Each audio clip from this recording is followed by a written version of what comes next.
Unit 2, Interactions Amongst Branches Study Guide Review. Going through the definitions quickly here, talking about incumbency. An incumbent, someone who holds position in Congress, looking to seek re-election. We talked a little bit about gerrymandering, redistricting. The idea behind redistricting is that after a census, every 10 years, sometimes the reallocation of congressional seats needs to be done, so they have to redraw the lines. Sometimes these lines are redrawn based on political party and favoring one political party, which would be gerrymandering. We talked a little bit about congressional oversight. A lot of times that oversight is over the executive branch, investigates bureaucracies, different departments, holds hearings, controls the money or the purse, they will call it, also has the ability to impeach individuals and has to approve of appointments from the president. Pork barrels, funds that are used by legislative branch members, Congress people, for local projects to help their constituents, helps with their re-election. Bicameral, meaning two houses, the House and the Senate. Whips, their job in the different houses, inform party leaders of the opinions, try to convince people, try to collect votes, see what people are feeling within their political party.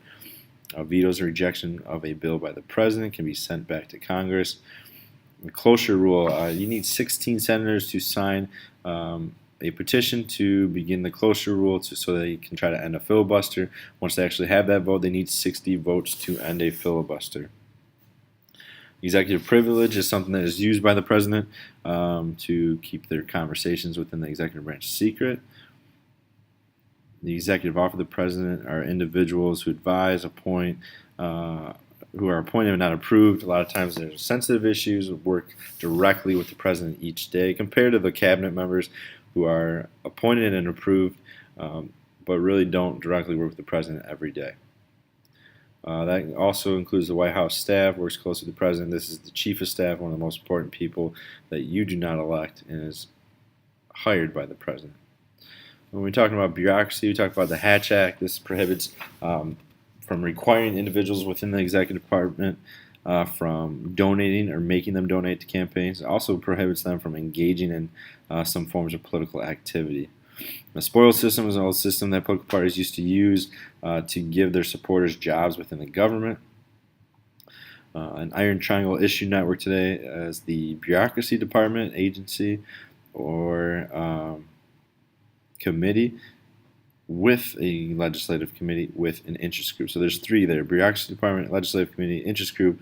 All three of those are working together. Sometimes it's called issue networks now because it's more complex. There's more players involved, more interest groups that have a role, especially media. Bureaucracy is a large organization with many managers, led by appointed officials, but then there's career workers who are there for a very long time, implementing policy and just performing their job tasks. Red tape's an idea within bureaucracy that there's so many rules in bureaucracy, sometimes it hinders or prevents implementation or decision making. You have to go through one department, maybe go through another department, and make sure you're following guidelines. So sometimes it takes a long time to do things. Judicial review, Supreme Court ruling over executive and legislative decisions, making sure they're constitutional. Writ assert is to bring up or to use to apply for consideration, trying to get a case considered by the Supreme Court. They all look at the lower documents, see what happened, and then the Supreme Court will then decide. We'll jump down to Rule 4. When those cases come up, 4 justices on the Supreme Court need to agree to hear the case in order for it to be heard. That's the Rule 4. Stare decisis. Supreme Court will look at a case and defer to an old Supreme Court decision and apply that precedent so that current case will be ruled based on a past decision.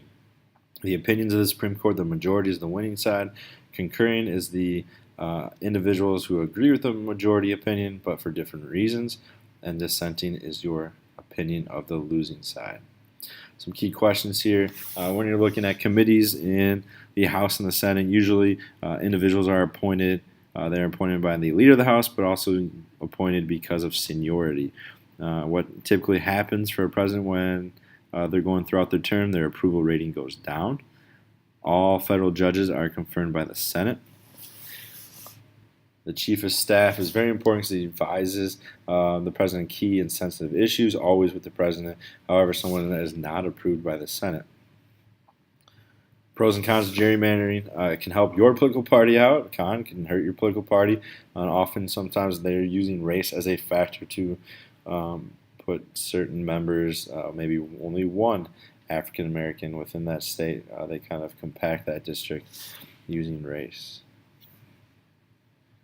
The filibuster. Okay, there's no time limit debate. Trying to talk a bill to death because you need to have so many people there to vote. So if you lack a quorum, then you can't vote on it.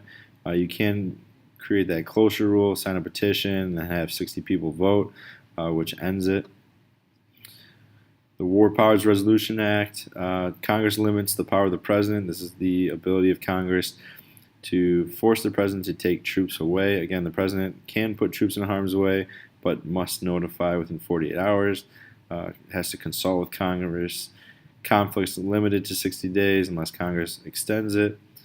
Again, Congress has the power to declare war, not the president.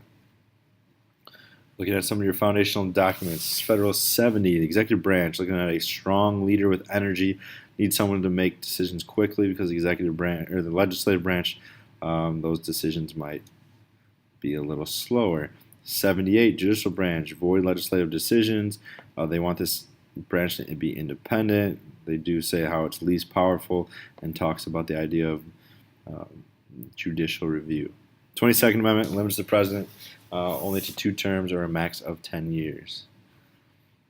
Your important Supreme Court cases then. Baker versus Carr looked at representation and having equal representation, one man, one vote. Again, this is Equal Protection Clause, 14th Amendment. It allowed then, however, because it was looking at redistricting, it allows the Supreme Court to review these issues and not just the election individuals or individuals that are running the state elections. Shaw versus Reno, district designed to get African American elected. Decision was the district was not compact enough. It addressed the 14th Amendment, again, Equal Protection Clause as well.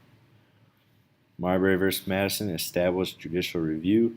There was a piece of legislation that was determined unconstitutional because it contradicted Article 3 of the Constitution.